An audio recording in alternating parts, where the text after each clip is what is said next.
Good morning, students. In the last class, I have finished the chapter balance of payment. मैं already आपको बता चुकी थी कि there is a last unit of this macro balance of payment. In this unit, there are the two chapters. The one is the foreign exchange rate and the BOP. Board में जो इसकी weightage है वो 6 marks की है. अब हमारे पास दोनों चैप्टर्स हमारे पैक हो गए, फॉरेन एक्सचेंज और बैलेंस ऑफ पेमेंट. आज की टॉपिक में हम इन दोनों चैप्टर्स के अंडरस्टैंडिंग बेस्ड क्वेश्चन डिस्कस करेंगे and high order thinking skill questions discuss करेंगे. बहुत ध्यान से सुनना इन क्वेश्चंस को. सारे वो क्वेश्चंस हैं जो ऑलरेडी बोर्ड में आ चुके हैं. Like the first question is foreign exchange rates have risen considerably in a country. ठीक है, it means the rate of exchanges rises. तो question is what is its likely impact on the imports of that country and why. ठीक है, तो अब question है कि अगर इंपोर्ट्स पर क्या असर पड़ेगा अगर foreign exchange have risen considerably in the country, कि obviously foreign exchange rate rise हो गई. ठीक है, तो what is its impact on. अब इस केस में क्वेश्चन आता है, बच्चे बोलेंगे मैम हम किसकी कंट्री में रेफरेंस में बात करेंगे. तो ऑब्वियसली यहाँ पे पर्टिकुलर जब किसी कोई मेंशन नहीं है तो अंडरस्टूड है कि यहाँ पे हम अपनी कंट्री के रेफरेंस में बात करेंगे कि इंपोर्ट ऑफ आर कंट्री. तो what is the impact on the imports of our country after rising in the foreign exchange rate. तो already we discussed कि now the domestic buyers of the imports have to pay more for the importing goods. अब क्या है इस case में क्या होगा कि अगर डॉलर का रेट 62 से राइज होकर 65 हो गया सपोज टू बी, तो अब जो हम डोमेस्टिक बायर्स है तो now domestic buyers of the imports have to pay more. Obviously अब हमें ज्यादा पे करना पड़ेगा for the importing goods. It means अब हमारे लिए इंपोर्ट गुड्स बिकम कॉस्टलियर. ठीक है, एंड जब इंपोर्ट बिकम कॉस्टलियर तो automatically the demand of the import goods will be fall. तो what is the answer? The import fall. तो just मैंने आपको हिंट मेंशन किया क्योंकि डिटेल में आंसर्स हम ऑलरेडी नोट डाउन कर चुके हैं. बट आपको अगर ये क्वेश्चन बोर्ड में 3 मार्क्स का तो आपको पूरा एक एग्जांपल लेके समझाना पड़ेगा कि now the foreign goods become costly, now the demand for import good fall. तो obviously automatically imports fall. The second question, this is the ये था understanding based question. There are the 2 entries. ठीक है, there are the 2 entries और इन 2 entries का answer आपको इन 2 situations पे देना है. क्वेश्चन है आर दी फॉलोइंग एंटर्ड. अब ये जो 2 ट्रांजेक्शन है इसके लिए फर्स्ट क्वेश्चन है कि these transactions are recorded in credit side और डेबिट साइड और you say the current account और the capital account. But answer is you must give the reason for your answer. आपको answer reason देना पड़ेगा. तो first transaction उन्होंने पूछी in the board this question carry the 4 marks. ये board में 4 marks का क्वेश्चन था. जैसे फर्स्ट है इन्वेस्टमेंट फ्रॉम अब्रॉड. क्लियर हो गया. तो अब फर्स्ट इसके भी आप हमें पहले दोनों केस में आंसर देना पड़ेगा कि this transaction is recorded in which side why and which account why. इस बार बोर्ड ने आपको ट्रांजेक्शन दी है. तो ऑब्वियसली जब इन्वेस्टमेंट फ्रॉम अब्रॉड होगा तो obviously it leads to inflow. It leads to inflow of the foreign currency. When it leads to inflow of foreign currency तो obviously it is recorded in which side? Credit side. तो you write the answer in this case A. मैंने short form में डाला है credit side it is recorded because it leads to inflow. Second part में आप इसका second जो part है इसमें आंसर आपका मेंशन करेंगे this is recorded in the capital account. अगर आपने कैपिटल अकाउंट लिखा तो you score only the 1 marks. With the reason you score the 2 marks. Clear? Same here. Credit side 1 marks, reason 1 marks. Account side में mention कर दिया 1 marks and reason 1 marks. Suppose अब you mention the कि it is recorded in the capital account because it increase the foreign exchange liabilities. Clear हो गया? तो this is the answer. Second statement is transfers of funds to relatives abroad. Transfer सीधी सी invisible item का third point है जो हमारा transfer income point था. It is a current account का सेकेंड कंपोनेंट का थर्ड सब पॉइंट है. To relatives abroad. तो ऑब्वियसली हो गया कि हमारी कंट्री से फॉरेन करेंसी किधर की तरफ जा रही है? फॉरेन कंट्रीज की तरफ जा रही है. तो इट लीड्स टू आउटफ्लो. तो ऑब्वियसली जब इट लीड्स टू आउटफ्लो तो obviously it is recorded in which side? Debit side. तो this is the first reason debit side. This transaction is recorded in the debit side because it leads to the outflow of the foreign exchange. And where it is recorded? It is recorded in the current account. अब second answer है पहला debit side answer. The second is the current account. Why it is in the current account? Because because this transaction does not create any foreign exchange assets. Clear? Because this transaction does not create any foreign exchange assets. ठीक है. Now the third question is how can RBI help in bringing down the foreign exchange rate. It means suppose करो कि अपनी country feel करे कि the foreign exchange rate is very high in the economy, in the market, foreign exchange rate market, कि जो foreign exchange rate है बहुत ही costly चल रही है. सपोज करो हमारी कंट्री उसे बेयर नहीं कर पा रही है, तो अब आरबीआई की थ्रू हेल्प से उसको कैसे डाउन लाया जाए. अगर फॉरेन एक्सचेंज रेट 65 है, 65 से हम ट्राई करें 60, लेकिन आरबीआई के पॉइंट ऑफ व्यू से. ठीक है. यहाँ पे डायरेक्ट गवर्नमेंट का रोल नहीं है, गवर्नमेंट के इंस्ट्रक्शंस पे आरबीआई का रोल है. तो यहाँ पे मैनेज फ्लोटिंग रेट सिस्टम में बात कर रहे हैं. तो इस केस में क्या करेगा आरबीआई कैन स्टार्ट. अब आरबीआई डायरेक्टली नहीं करेगा कि 65 से 60 का डॉलर कर दो. वो क्या करेगा कि जो उसके पास फॉरेन एक्सचेंज रिजर्व्स का जो स्टॉक रखा हुआ है उसमें से सेल करना स्टार्ट कर देगा. तो इट मीन्स ये 3 पॉइंट्स में आपको क्लियर आंसर एक्सप्लेन करना है कि RBI can start selling foreign exchange from its reserves. Clear हो गया. आज जब फॉरेन एक्सचेंज वहां से सेल आउट होना शुरू करेगा तो it increases the supply, it leads to the inflow of the foreign currency. तो इट मीन्स हमारी कंट्री में सप्लाई इंक्रीज हो जाएगी. ऑब्वियसली फॉरेन एक्सचेंज रिजर्व हमने उसमें से निकाला, अपने रिजर्व में फॉरेन एक्सचेंज हमने अपने रिजर्व में से निकाला, तो उससे क्या होगा सप्लाई इंक्रीज होगी हमारी कंट्री में, बट डिमांड रिमेन अनचेंज. आपको साथ में ये भी मेंशन करना जरूरी है. आपको एक सिचुएशन दी गई तो उससे सप्लाई फैक्टर इफेक्ट होता है या डिमांड फैक्टर इफेक्ट होता है. वन इफेक्ट होगा, अदर रिमेन अनचेंज. तो सेम हेयर आपको इस केस में जब आरबीआई कैन स्टार्ट सेलिंग तो obviously supply increase, supply of the foreign currency increases and demand of foreign currency remain unchanged. Clear हो गया. तो ऑब्वियसली एक सिंपल सा हम डायग्राम ड्रॉ करके देखते हैं. सपोज यहाँ पे रेट ऑफ एक्सचेंज था हमारा, रेट ऑफ फॉरेन एक्सचेंज, यहाँ demand and supply of foreign exchange है. It is the demand curve, it is the supply curve. Suppose it is the rate of exchange, it is too high in the economic market. तो obviously due to after this situation the supply increase but demand remain unchanged. Clear. Now there is a new equilibrium कि already हमने discuss किया हुआ है कि the rate of exchange is determined only at that point where demand of foreign exchange and supply of foreign exchange equals to each other. It means here due to this new equilibrium now the rate of exchange falls through the RBI process. So this is the main 3 points. Clear. Now the next question is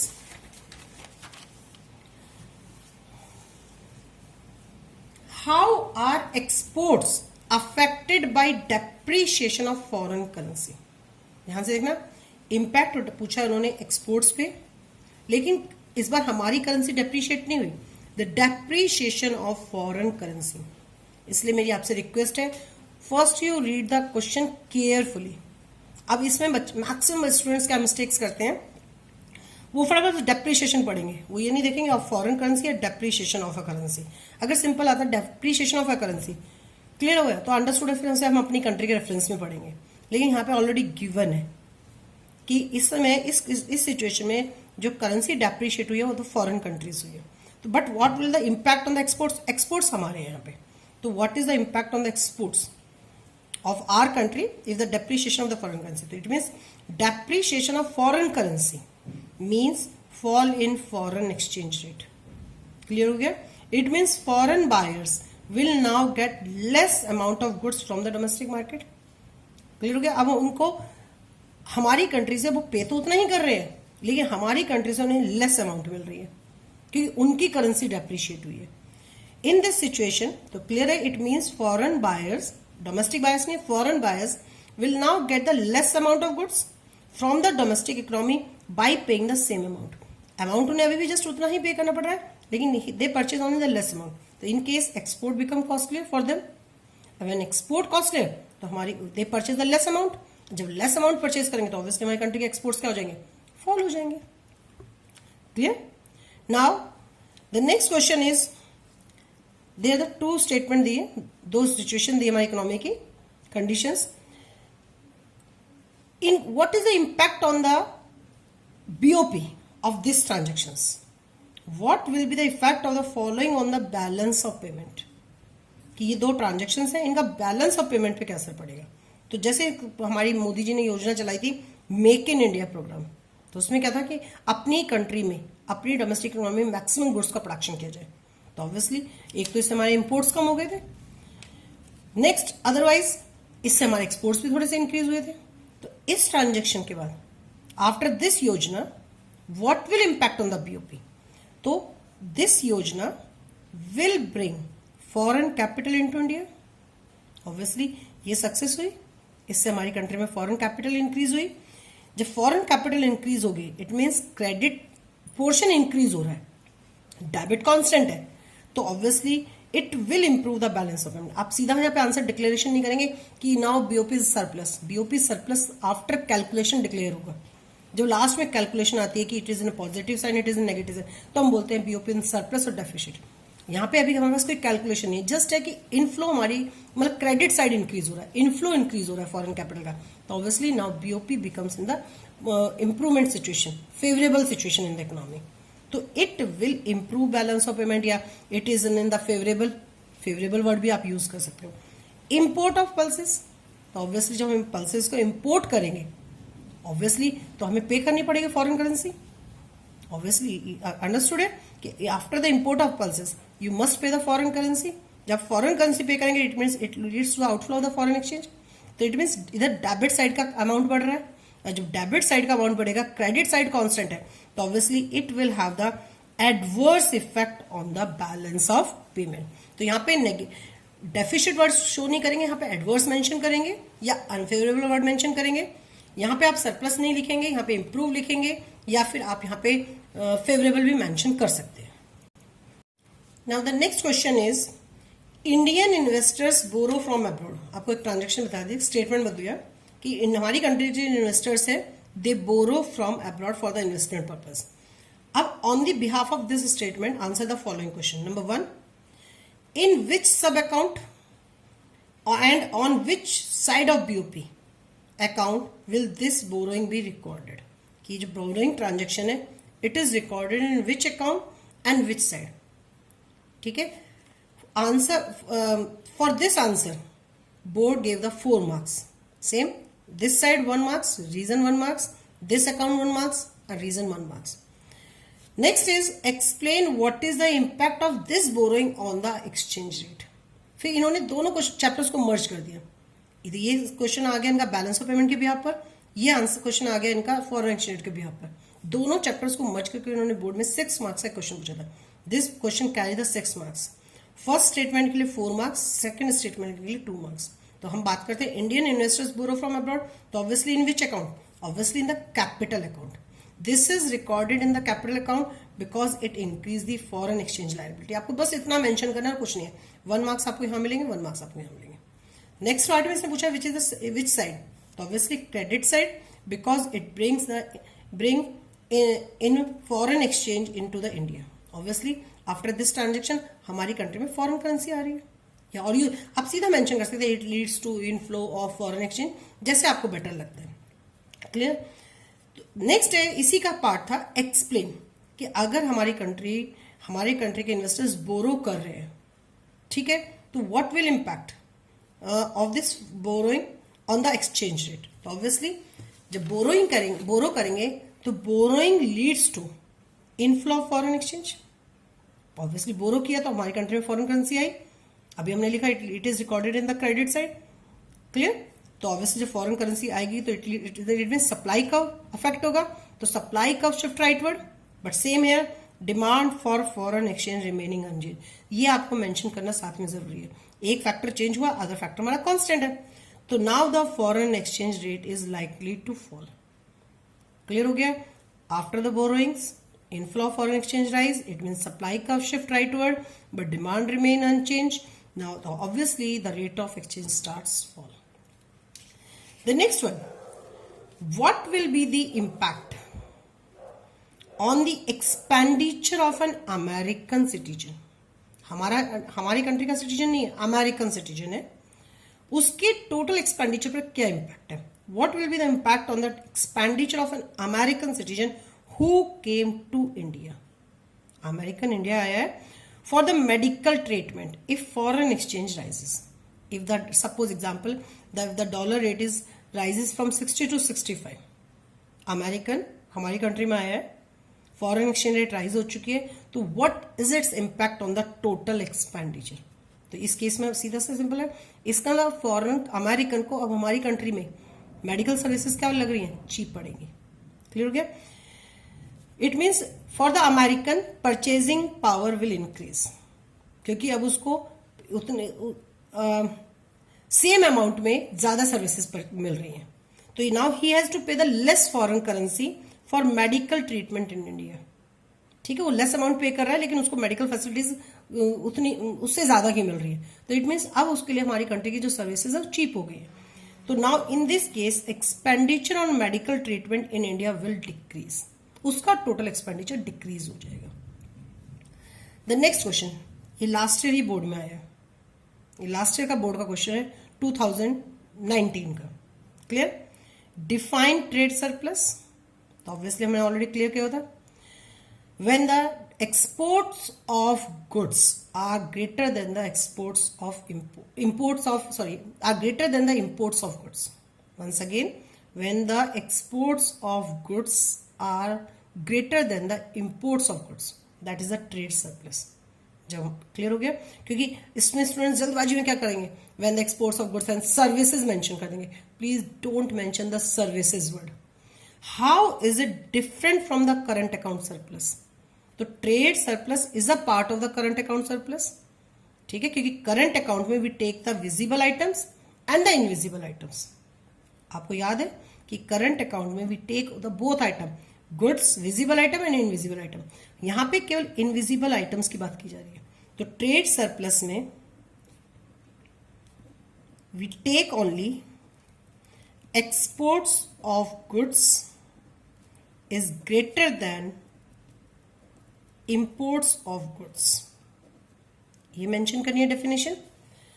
and current account surplus,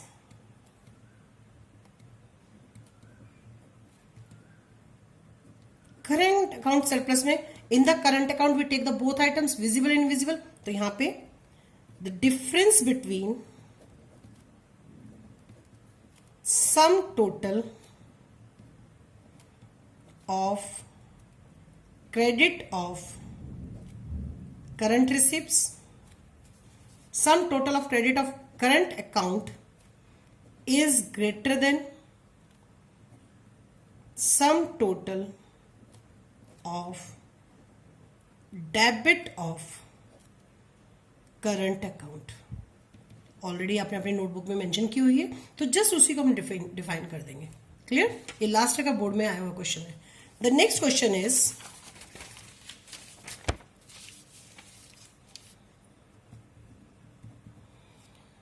how do we finance the deficit on the current account. Simple सा question है 1 marks का। How do we finance the deficit on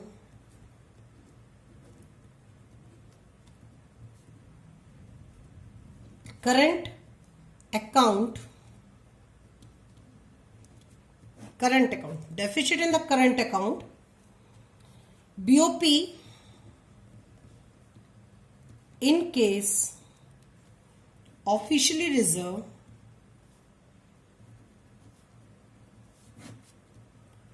reserves with the RBI not moved। Clear? अब officially reserves को हमें touch नहीं करना है बस, बट हमें करंट अकाउंट डेफिसिट को फाइनेंस भी करना है। तो कैसे करेंगे? 1 मार्क्स क्वेश्चन है। तो now we have the two alternatives. Either we borrow from rest of the world, क्योंकि ऑफिशियल रिजर्व में टच नहीं करना है, वहां से आरबीआई ना सेल करेगा फॉरेन करेंसी को ना परचेज करेगा। तो उस केस में हमारी कंट्री क्या करेगी? तो सीधी सी बात है, we borrow from the rest of the world और we sell our assets. Like financial assets like stock and bonds, और you say the physical assets. आपको इसे भी सेल कर सकते हो, either financial assets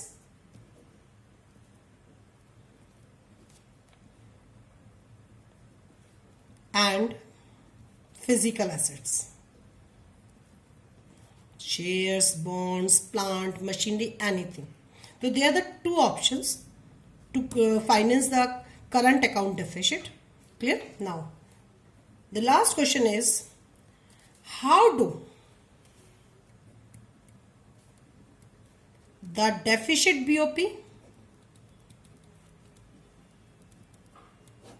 our BOP may be the deficit or the surplus, and surplus BOP impact the exchange rate?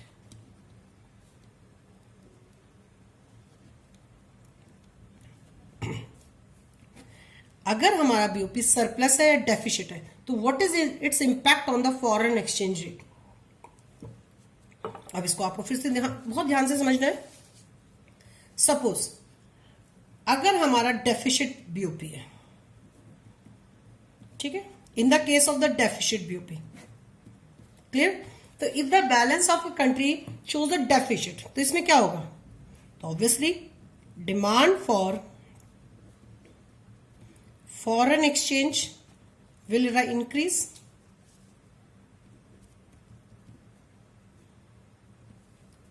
इसको cover up करने के लिए ऑब्वियसली क्या हो जाएगा? Demand for foreign exchange will increase. जब demand of foreign exchange will increase होगा तो इट मीन्स द डिमांड का शिफ्ट राइटवर्ड, डिमांड का shift rightward, but supply remain unchange. तो automatically exchange rate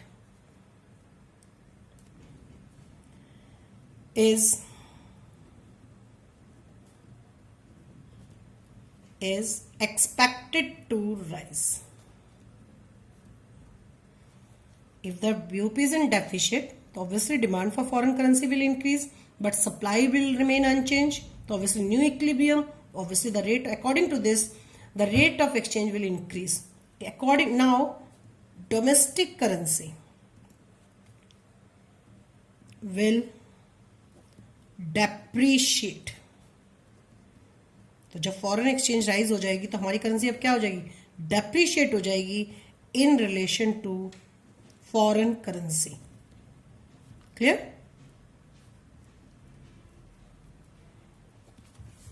on the other side, अगर BOP हमारा surplus है, if our BOP is in surplus, तो it shows availability of the foreign currency will increase in the economy. अगर हमारे यहाँ BOP surplus है, it means credits are greater than the debit side में हो गया, तो इसका मतलब हमारी कंट्री में फॉरेन करेंसी की जो अवेलेबिलिटी ऑब्वियसली इंक्रीज हो चुकी है. तो it means availability of foreign currency will increase. Now foreign supply rightward shift हो गया, डिमांड रिमेन अनचेंज हो गया, तो foreign now according to this exchange rate is expected to fall. तो हमारा फॉरेन एक्सचेंज रेट में भी फॉल हो सकता है. और जब एक्सचेंज रेट फॉल होगा तो now our currency becomes appreciate in a foreign against in relation to the foreign currency. Now domestic currency will appreciate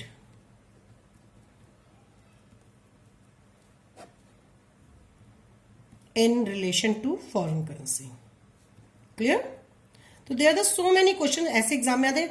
if you thorough both chapters तो आप इजीली किसी भी क्वेश्चन को कमांड कर सकते हैं, आराम से कर सकते हैं. तो ये आपको मेरे साथ आप near by the 9-10 question discuss किए. इसी अगर बोर्ड में ट्विस्टेड क्वेश्चन है वो जस्ट लाइक दिस है, इसमें कुछ भी नया नहीं होगा. आपने भी देखा होगा कि आप आराम से सारे आंसर्स दे सकते हैं. In the last I discuss some true false also. Suppose difference between value of export and import of goods and services is called trade balance. आपको एकदम देखते हुए तो चल गया, बार बार हम पढ़ रहे हैं बीओटी. तो ट्रेड बैलेंस में we take only the goods.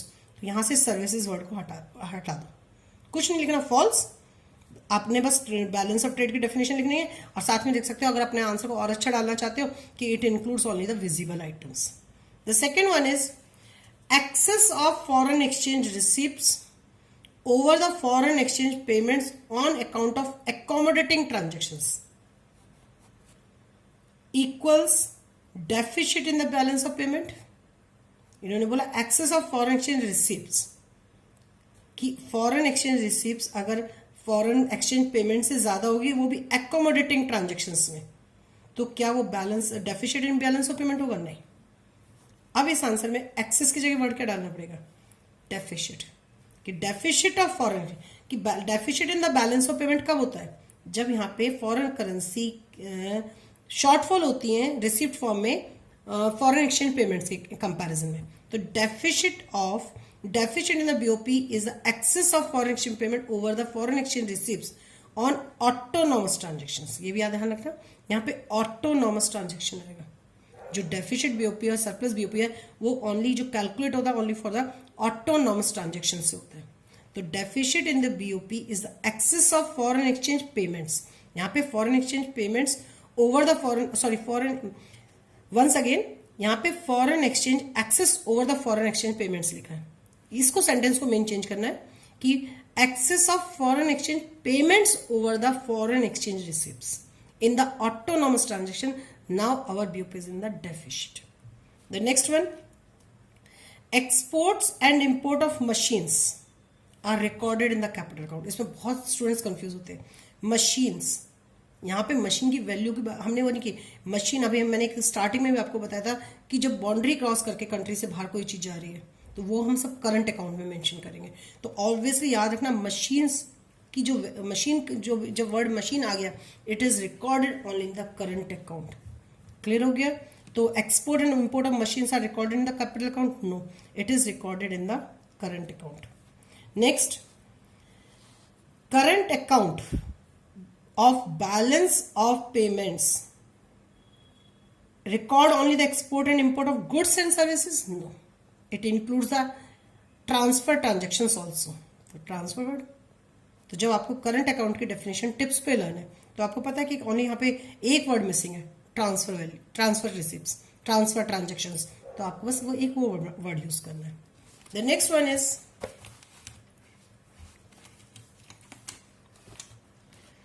Autonomous items are known as a below the line items. No, बस यहां पे एक चेंज कर दो, अबव द लाइन आइटम्स, क्योंकि below the line items are known as the accommodating items.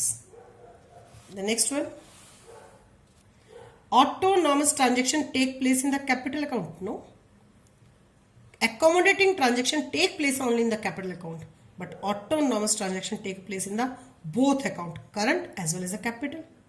An increase in foreign income will reduce the net export. कि अगर foreign income increase the foreign income will reduce the net exports? No. An increase in foreign income keeping price and the foreign exchange rate fix will increase the demand of domestic goods by the foreign nationals, so exports increase.